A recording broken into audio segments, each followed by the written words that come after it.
Mertxedariak Gernikara heldu zirela 200 urte igaro direla ospatzeko ekitaldi batzuk burutu dituzte joandako asteburu honetan. Larun batean, mesa ospatu dute arratsaldeko 7:00 eta ostean mertxedarien komentuaren historiari buruzko hitzaldia eskaini du Alberto Iturriarte Martinezek.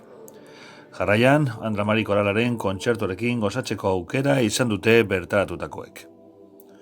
Igandean, urtarrilaren 12an, Esker Otoitz mesa ospatu dute aita mertxedarioa den Florencio Rosselló gotzainburuarekin. Bertan, Jose Mari Gorroñok Gernika Lumoko alkateak hitza hartu du ere. Zorionak eta guztateko mertzedeko komunitateei. Errentelzen, biztaldi aparte. Ikur handila. Vecinos, una vez más, muchas gracias por vuestro gran trabajo callado, sin publicidad, que nos haga este tema. Y ese último, por los ucranianos, fue un gran broche a toda la sociedad.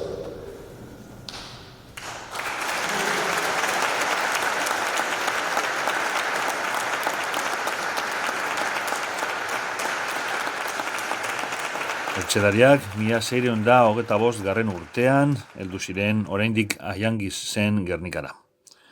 Errenteriko auzoan kokatuta dagoen komentua 1650an eraiki zen eta hainbat bizipen ezberdin jasan ditu historiaren zehar. Horretatik latzenetarikoa Guda Karlistetan jasandako erasoa. Une horretan kongregazioak komentua utzi behar izan zuen liberalek kuartel nagusia ezarri zutelako bertan. Gerra ostean, komentua hustu eta suntxitu egin zuten. Gaur egun, monjak elizaz gain mertxede ikastetxearen ardura dute ere.